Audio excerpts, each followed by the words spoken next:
বরকে একটু দিয়েছি আর আমি একটু খেয়েছি ঘি দিয়ে। Good morning everyone. এখন ঘড়িতে 8:35 বাজে। এখন থেকে ব্লগটা শুরু করলাম। বাবার বাড়ি থেকে এসেছি, 2 দিন হয়ে গেছে। না কোনো কাজ করতে পেরেছি, না তো কোনো ব্লগ শ্যুট করতে পেরেছি। আজকেও যে শরীরটা ভালো আছে তা কিন্তু নয়। ভাবছি কাজ থেকে অনেক কটা দিন হয়ে গেছে বিরতি নিয়েছি, আর ভালো লাগছে না। এবারে টুকটাক করে কাজগুলো সারতে হবে। ইচ্ছা আছে যে আজকে টুকটাক করে কাজগুলো সারবো, কিন্তু কতটা কি করতে পারবো জানি না। তো দেখা যাক, সবটাই তোমাদের সাথে শেয়ার করব যেটুকু করতে পারবো। অনেক বাসন রয়েছে, মানে বাবার বাড়ি থেকে যেদিন এসে জাস্ট ওই আলু সেদ্ধ ভাত করেছিলাম, খেয়ে ওই আমি আর আমার বর খেয়েছি। মেয়ে তো আসেনি, মেয়ে গেছে ওর মামির সাথে, ওর মামিদের বাড়িতে। তো ওর বাবা যাবে কালকে আনতে, মানে কালকেই চলে আসবে। আর গতকালকে মাছের ঝোল আর ভাত করেছি।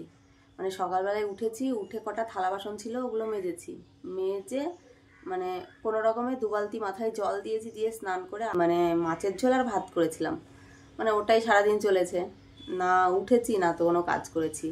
হ্যাঁ, 2 দিনে 2বার মেশিনে কাচাতে দিয়েছিলাম, কেচে ওই দেখো ওইভাবেই পড়ে রয়েছে, দেখেছো? গোছাতে পারিনি এখনো। আর এই ঘরের বিছানার কথা তো তোমাদের বলবোই না। মানে আমি আসার পর থেকে এই লেপটাও ভাঁজ করতে পারিনি, বিছানাটাও ঝাড়িনি, ওর মধ্যেই আমি শুয়ে আছি। তো দেখা যাক আজ কতটা কি করতে পারবো। কি বলতো, প্রচণ্ড ব্যথা। বাবার বাড়িতে তেমন কোনো কাজ করিনি, মানে একটু তো হাঁটা চলা হয়েছে বেশি, তাও যে খুব বেশি হাঁটা চলা করেছি তা কিন্তু নয়। ওই যা একটু করেছি তাতেই আমার ছিন শেষ। মানে এখন না উঠে বসতে পারছি, না তো দাঁড়াতে পারছি, প্রচণ্ড ব্যথা, প্রচণ্ড। তো দেখা যাক, ভাবছি বাসি ঘরটা আজকে অনেক কটা দিন হয়ে গেছে, যেদিন যাই সেদিন ঝাড়টার দিয়ে গেছিলাম, তারপর থেকে তার কোনো কিছুই করা হয়নি, ওইভাবেই পড়ে রয়েছে। বাসি ঘরটা অন্তত ঝাড় দিতে হবে, আর ওই জামা কাপড়গুলো ভাঁজ করব। আর অনেকগুলো বাসন রয়েছে, কালকে রান্না করেছি, রান্নার পরে তো বাসন টাসন কিছুই মাজিনি। মানে রান্না বান্না করে ওই 2টো খেয়েই শুয়েছিলাম, উঠতেই পারিনি। আর রাতে উঠে 2টো খেয়েছি, মানে খাওয়াটাও যেন আসছে না ঠিকঠাক, খেতে পাচ্ছি না, খিদে নেই এরকম। তো যাই হোক, সারাটা দিন তোমরা সাথে থাকো, দেখি কতটা কি করতে পারি। এখনো কাচাও শেষ হয়নি, অনেকগুলো কাচতে বাকি আছে, কটা মেশিনের মধ্যে দিয়ে দেব। আর বাসনও রয়েছে, দেখি আগে বাসনগুলো মেজে নিই, মেজে তারপরে ঘরের কাজে হাত দেব। মেয়ে থাকলে যে আমি কী করে কি করতাম সেটাই ভাবছি। ওর স্কুল ছিল, ওকে স্কুলে পাঠাতে হতো, বাড়িতে এসে স্কুল কামাই হয়ে যেত, পারতাম না, হাঁটতে পারছিলাম না। কি হাল যে হয়ে আছে তোমাদের কি বলবো। এই দেখো সব ছড়িয়ে ছিটিয়ে আছে। কালকে এখানে তরকারি কেটেছি, তরকারি বলতে শুধু আলু, মাছের আলু কেটেছিলাম, মানে সেগুলোও আমি তুলতে পারিনি, মানে ঝাঁটি দিতে পারিনি।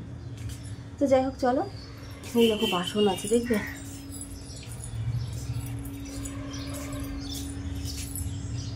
ওই দেখো ওখানে অনেকগুলো বাসন রয়েছে, আগে বাসনগুলো মেজে নিই। যাই হোক, তোমরা সাথে থাকো, তোমরা সাথে থাকলে আমি টুকটুক করে সবটা সামলে দিতে পারবো, আশা করি। একটা দিন যদি থালা বাসন না মাজা হয়, তার পরের দিন বাসন মাজতে গেলে দেখো কতগুলো বের হয়ে যায়। যে কোনো কাজ একদিন যদি না করা যায় না, তারপরের দিন করতে গেলে তার পেছনে অনেকটা সময় দিতে হয়। কিন্তু কি করব বলো, পেরে উঠি না, তো না পারলে আর কি করা যাবে। বাসনগুলো মেজেই চলে এলাম বিছানার উপরে, কেননা বিছানাটা অনেক কটা দিন পড়ে আছে। সেই যে বাবার বাড়ি গেছি, মানে সেই দিন কোনো রকমে গোছগাছ করে গেছিলাম, তারপরে বর একটা দিন ছিল বাড়িতে, মানে একটা রাত ছিল, তো ওইভাবেই পড়ে আছে, এসে আমি ওর মধ্যেই শুয়েছিলাম। এভাবে আর থাকতে পারছি না গো, এবারে বিছানাটা গোছাতেই হবে। বেড কভারটা চেঞ্জ করে নেব, লেপের কভারগুলোও খুলে নিলাম, মেশিনের মধ্যে দিয়ে দেবো কাচাতে। অনেকগুলো দিন হয়ে গেছে লেপের কভার কাচাই হয় না। এভাবে কি থাকা যায় বলো?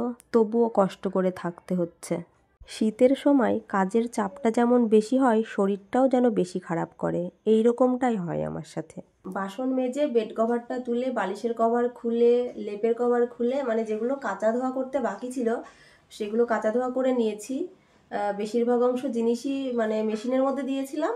আর 2টো শাড়ি, নতুন শাড়ি, ওই 2টো আর কি শ্যাম্পু দিয়ে একটুখানি ধুয়ে নিয়েছি, ধুয়ে মেলে দিয়েছি, দিয়ে গা ধুয়ে উঠলাম। আর বর মাছ এনেছিল, বাটা মাছ কেটে এনেছিল, 2 পিস বাটা মাছ, একটা লাঠা মাছ, আর 2টো হচ্ছে পাবদা মাছ। ও 2টো মেয়ের জন্য, তবে মেয়ে নেই, যার জন্য ফ্রিজে রেখেছি। মেয়ে আসবে তারপরে ওকে রান্না করে দেবো। আমার জন্য লাঠা মাছটা করব। বাটা মাছ আমি মোটেই ভালোবাসি না। বরের জন্য 2 পিস বাটা মাছ এনেছে, ওই বাটা মাছের ঝোল করব। গা ধুয়ে উঠে ভাত বসিয়ে দিয়েছি। এদিকে আবার 11টা বাজতেই চললো। হ্যাঁ, 11টা বাজতে আর 10 মিনিট বাকি আছে। বর আবার খেতে আসবে, আর স্নান করতে গেলে তো অনেক লেট হয়ে যাবে। এই দেখো, এগুলো ভাঁজ করতে হবে, ভাঁজ করে আলমারিতে তুলতে হবে, আবার লেপের কভার পরাতে হবে। যদিও আমি পারবো না, বর আসলেই ওই কাজগুলো করতে হবে। কারণ একবার খুলেছি, মানে খোলা সহজ, কি বলতো, পরানো সহজ নয়।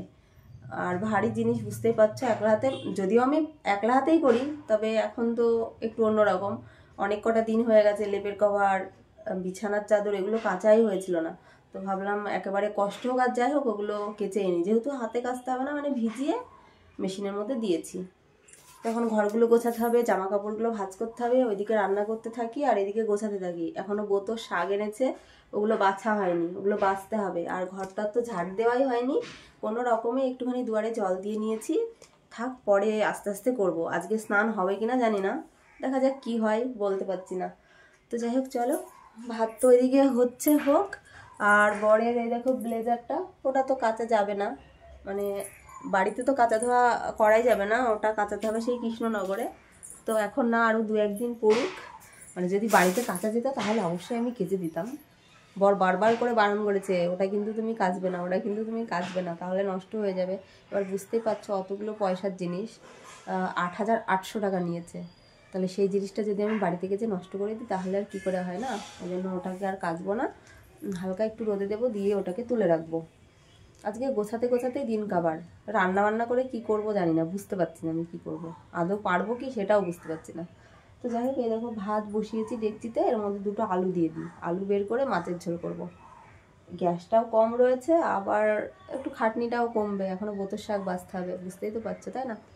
আর ওইদিকে দেখো অনেক জিনিস কেচে ধুয়ে মেলে দিয়েছি, হাঁটতে পারছি না তো।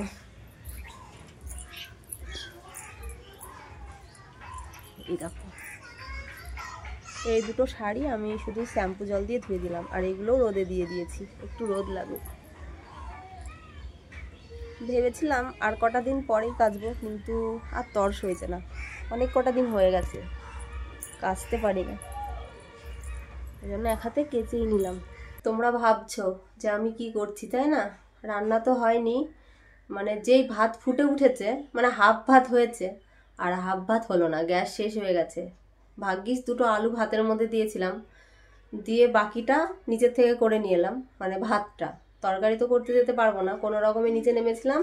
নিচে নেমে ভাতটুকু ফুটিয়ে নিয়ে এসে বরকে একটু দিয়েছি, আর আমি একটু খেয়েছি ঘি দিয়ে। আলু ভাতের মধ্যেই আছে।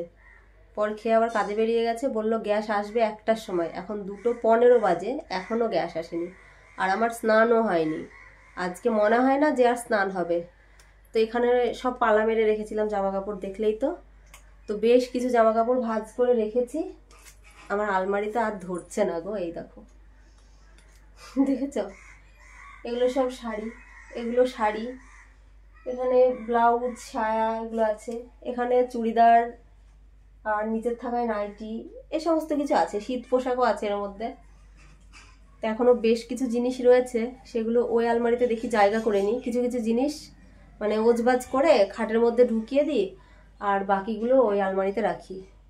আর ধরছে না। মেয়ের তো এখনও জামা কাপড় এসে পৌঁছায়নি, কিছু কিছু জামা কাপড় মানে কাচা ধোয়া করে আলমারির মধ্যে রাখলাম। বরেরও কিছু কিছু রাখলাম, আবার বর তো কালকে বেরোবে, তো কটা জিনিস বাইরে রাখবো। আর লেপের কভারও খুলে নিয়েছি, দেখি লেপের কভার পরাতে পারবো কিনা জানি না। বরকে বলেছি তাড়াতাড়ি বাড়ি চলে আসতে, এখন কী করবে কি জানি।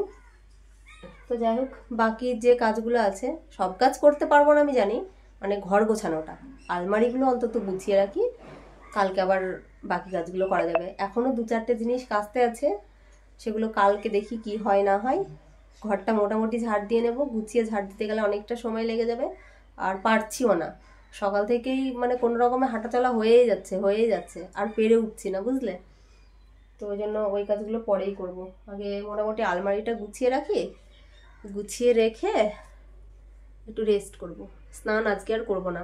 তখন ভাবলাম যে 1 বালতি মাথায় জল দিয়ে নিই, আবার ভাবলাম কটা দিন ভালো করে স্নান করাই হচ্ছে না, ওই চড়ুই চানের মতো স্নান করা হচ্ছে, আজকে একটু ভালো করেই স্নান করব। কিন্তু এত লেট হয়ে যাবে কি করে জানবো বলো তো। গ্যাসটা শেষ হয়ে গেল তো, দিয়ে ওই হাফ ভাত হয়েছে আর হাফ হয়নি, রেখে দেবো কি করে? বলছে 1টার সময় আসবে, সে তো এখনো আসলো না গ্যাস। যদি রেখে দিতাম গ্যাসের আশায় তাহলে ভাতটাও হতো না, খাওয়া যেত না, ফেলে দিতে হতো। আবার কষ্ট করে নিচে গিয়ে ভাতটা ফুটিয়ে নিয়ে এই তো দুপুরটা তো কোনো রকম চলে গেল। রাতটা কি করে যাবে? রাতে আবার তরকারি করতে হবে। মাছে লবণ হলুদ মাখিয়ে রেখেছি, ফ্রিজের মধ্যে ঢুকিয়ে দিলাম এখনই। এখনো তো গ্যাস এলো না, ভাবলাম গ্যাসটা এলে একেবারে তরকারিটা রান্নাই করে নিতাম, কিন্তু গ্যাস যেহেতু এলো না আর গ্যাসের জন্য ওয়েটও করছি না। যখন আসে আসুক, আজকের মধ্যে আসলেই হবে। কি বলো তোমরা? তো চলো ঝটপট এগুলো গুছিয়ে নিই। ঘরটা গুছিয়ে রেডি করতেও পারলাম না, লেপের কভারও পরানো হয়নি। বর কাজের থেকে এলো, এসে ও আবার চলে গেল, লেপের কভারগুলো পরিয়ে দিয়ে গেল না। রান্নাটাও হলো না। গ্যাস এলো 4টের সময়। 4টের সময় তরকারি রান্না করে কি হবে? আবার তো সেই রাতে খাবো। ভাত নামিয়ে তখন 2টো ঘি দিয়ে ভাত খেয়েছিলাম, খিদেও পেয়েছে। এখন মুড়ি মাখিয়ে নিয়েছি। সন্ধ্যা হয়ে এসেছে, আর 2-5 মিনিট হয়তো বাকি আছে, বুঝেছ?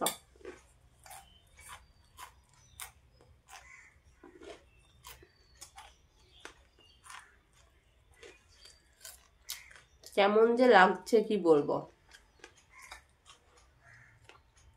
যেমন ঘর তেমন নিজেকে লাগছে। একটু যদি মানে হাঁটাচলা করতে পারতাম আমি, তাহলে অবশ্য গুছিয়ে নিতাম। পেরে উঠছি না। যাই হোক, সকাল থেকে বাসনগুলো মাজলাম, যেগুলো কাচার ছিল। হাতে তো কাচি নেই, মেশিনে কেচেছি। সেগুলো মেলে দিয়েছি, সেগুলো তুলেছি, আবার ভাঁজ করলাম, ভাঁজ করে আলমারির মধ্যে রাখলাম। আর পাচ্ছি না, ঘরটাও ঝাড় দিতে পারলাম না। বর আসুক, বরকে বলবো একটু ঝাড় দিয়ে নিতে। বাসি ঘর অনেক কটা দিন আছে।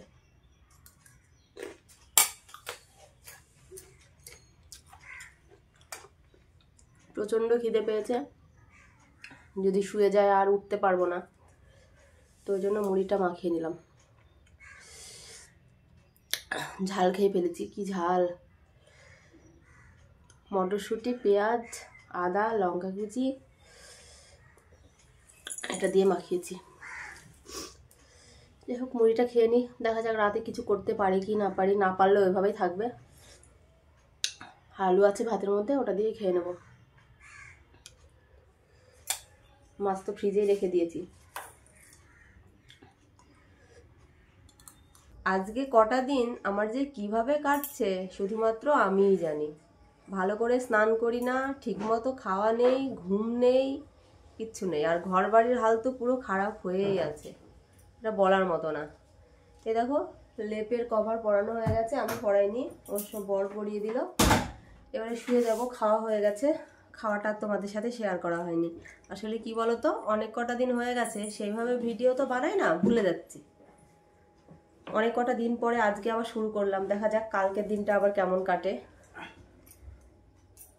তো ওই জন্যই মানে স্টেপ বাই স্টেপ মনে থাকছে না। আগে তো সবটাই শেয়ার করতাম, যাই করি না কেন সবটাই কিন্তু তুলে ধরতাম তোমাদের সামনে, কিন্তু এখন আর সেটা হয়ে উঠছে না। এই যে ভাত খেতে গিয়ে ফোন নিয়ে গেছি, কিন্তু ভুলে গেছি। তো যাই হোক, রান্না বান্না তো করলাম না, মানে মাছ তো রাখাই থাকলো। গেটটা লাগালে না ওইভাবে, মাছ তো রাখাই থাকলো। কালকে দেখা যাক, কালকে আবার বৃহস্পতিবার আছে, কি করব জানি না। আলু ভাতে ভাত খেয়ে হয়তো দিনটা কেটে যাবে, মানে যেভাবেই যাক তোমাদের সাথে শেয়ার করব। তো যাই হোক, চলো আজকের ভিডিওটি আমি এখানে এন্ড করছি। সবাই ভালো থেকো, সুস্থ থেকো। আবার আগামীকাল নতুন কোনো ব্লগে দেখা হবে। আজকের মতো টাটা বন্ধুরা।